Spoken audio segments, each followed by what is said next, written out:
Two of a kind.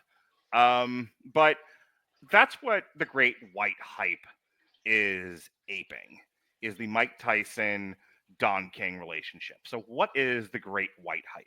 It's a 1996 American sports comedy film directed by Reginald Hudlin. If you don't know who Reginald Hudlin is, well, you should. He directed House Party, Boomerang. He wrote and produced Baby's Kids. Yo, Jason, Baby's Kids, they don't die. They multiply. Goddamn right. He directed The Ladies' Man. Come on, do your line, Jason. Say the thing. What? The, Baby, la- the Ladies' Man. which one? Can I buy you a fish sandwich? Thank you. Or I got a little Cavassier. He also directed Serving Sarah. He produced and directed Marshall. He directed Black Godfather. If you look for something more recent, he directed a movie that went to Disney Plus called Safety. Most recently, he did a Christmas movie with Andy Murphy called Candy Can Lane, which is on Netflix. So you can check that out. So that's who that is.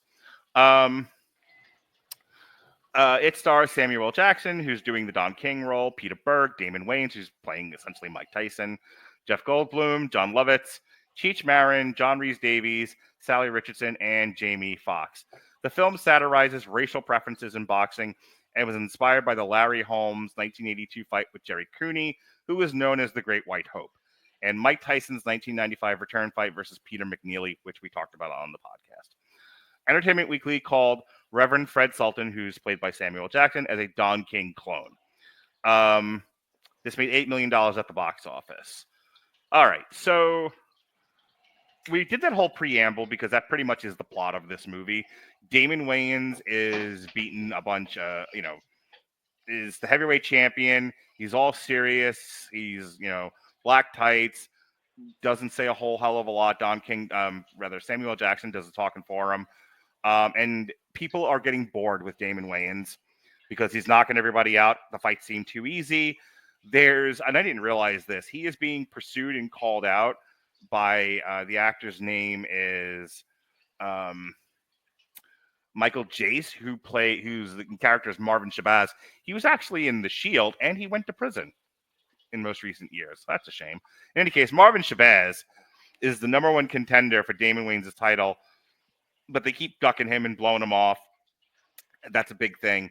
And part of the reason why this day is different than any other day is Samuel L. Jackson is realizing that they don't have the money to actually pay him because these fights aren't making any money. And they don't feel like a fight with Marvin Shabazz is going to draw either. They just feel like it's another, and I'm going to paraphrase what's said in the movie, it's just more black guys beating up black guys, and people are tired of it. They don't want to see it. It's boring. So what we need is a story. And what better story than the rise of the great white heavyweight champion? Except that there are none. So they got to invent one. So it's kind of the Rocky thing where Apollo Creed's opponent can't make the fight. And so they're just kind of looking through the book of local Philadelphia fighters, and he sees the Italian stallion Rocky Balboa. And that one wasn't so much about race as it was like, oh, this underdog schlub, this will be a great story. Same kind of thing here. They're looking for a white heavyweight champion, which is hilarious because they actually played real footage of real white guys getting really knocked out. And one of them is, God bless him, Tommy Morrison, who was in Rocky V and I think won at least one belt at some point. Had a very famous fight against George Foreman. He won plenty of fights. There was no need to show him getting knocked out like that, poor bastard. But yeah, they can't find a credible white heavyweight to put up against Damon Wayans in order to save his career. So they invent one. The idea is put forth that he was actually knocked out as an amateur by a now retired white fighter who's played by Peter Berg. So they go to Peter Berg, and Peter Berg is kind of a hippy-dippy, and he's playing in a rock band. And they were like, what if you could fight the heavyweight champion? What if we paid you a lot of money? And because he's hippy-dippy, he's like, oh, I'm going to take that money and I'm going to cure homelessness. He's also half a retard. So So Cleveland's homelessness, then homelessness across the world. Yeah. So he takes the fight because we can't spend too long on this. And they reshape his image. Now he's Irish. What's his actual name in the movie? He's Irish Terry Conklin, which is really funny because there's actually a Conklin fighter who's Irish. But he's like, "Why am I Irish?" I'm like, "I'm not Irish." They're like, "It just means you're white." Hilarious. So they reshape his image. They give him a gimmick. They put him with a white trainer who very much plays into race, and they're just like, and he's like, "I hate no man. Why do you do this?" What's great about Peter Berg's character is he very much leans into the role he's supposed to be playing, and he believes his own hype. He was like, "I knocked you out once, I'll knock you out again. I only went away from boxing because I don't really want to hurt people, but for money, the right kind of inspiration, I'll do it." So he's like making fun of Damon Wayans. Meanwhile, Damon Wayans like, "I'm a professional fighter, and you haven't boxed since the amateurs. I'm going to murderize you."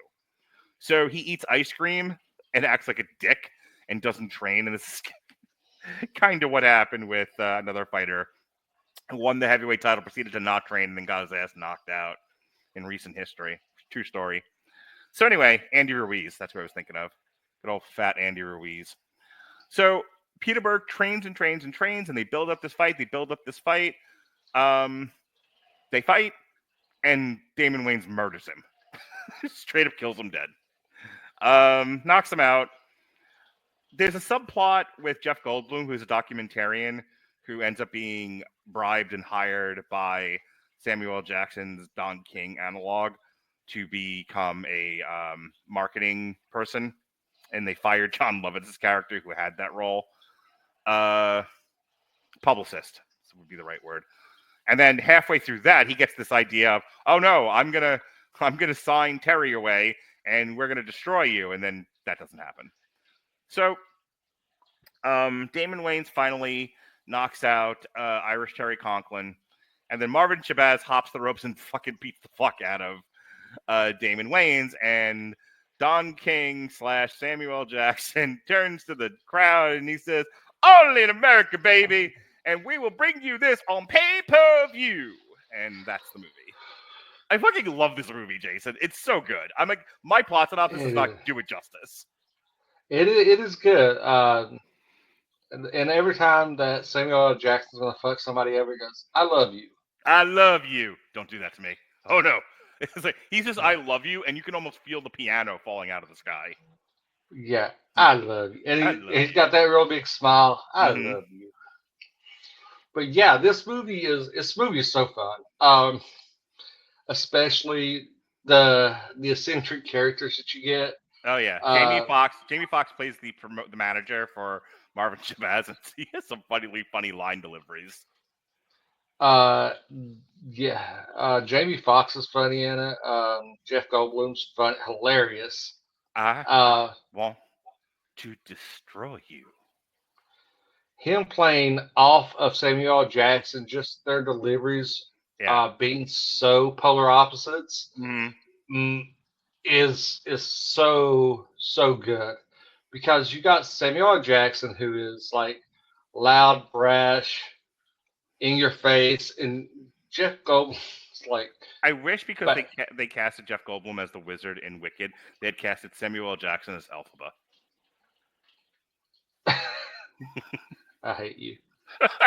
Uh, but yeah, and Jeff Goldblum's like he tries to be like this really sly, menacing, Mm-hmm. work in the shadows guy, and it doesn't work, Right. but it's hilarious.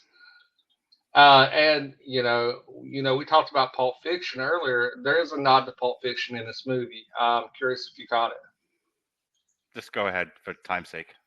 No, I mean it's when they're at uh, the fight. There's a guy in a black and white suit with long black hair, and Samuel L. Jackson acknowledges him Mm-hmm. uh, as being John Travolta from Pulp Fiction. Oh, okay. Gotcha. So yeah, this movie. I mean, there's not really a lot to say about it except it's a good movie just to put If on and if kill you're a boxing afternoon with. if you're a boxing fan and you know the history that I recounted, this movie works on a lot of levels and is goddamn hilarious and is a wicked satire of modern boxing, especially in the late 80s, early to mid 90s. It's not so much that way anymore. Boxing has changed considerably, but back and there are plenty of the current heavyweight champion is white. He ain't from America because we're soft. But this white boy's from the Ukraine where they make men. But Tyson Fury, giant Englishman, was the undisputed heavyweight champion for a while. Beat the fuck out of Deontay Wilder. Plenty of white guys in boxing right now, just not American. Um, you would have to write an entirely different movie to satirize modern boxing, beginning with Saudi blood money. But that's a story for another day. But if you were a boxing fan back then, as we were, this is wildly, wickedly funny. If you're not a boxing fan, if you're the girlfriend of the boyfriend who likes boxing and you're just watching it with them, there's still a great performance in this. Tim Samuel Jackson's hilarious. Like I said, Jamie Foxx, like this just shit that he says, where it just feels like he wasn't really reading from the script, he was just ad libbing. That's all funny stuff. Damon Wayans is such a proper dick. Like you don't want him to win. You absolutely like by the end of this movie, as ridiculous as Terry Conklin is at times, you are still cheering for him to beat the fuck out of Damon Wayans because Damon Wayans is awful. Um, And we can't get over Damon Wayans' physique oh by the yeah, time the title fight. He looks like a lowercase b. yeah, it's not great makeup job on him, body makeup. But Samuel L. Jackson, who's the star of our show, he really just brings it all together. He's the glue, really holding this movie together as the Don King analog. He has such charisma. Like this is one of those roles where you could not have found anyone better than Samuel L. Jackson for this. It was like a role he was born to play. I wish it had made more money. It only made $8 million, but it's a really niche movie, so I'm not that surprised. But it's a movie that if you find it on streaming and watch it, you'll have yourself a fun time.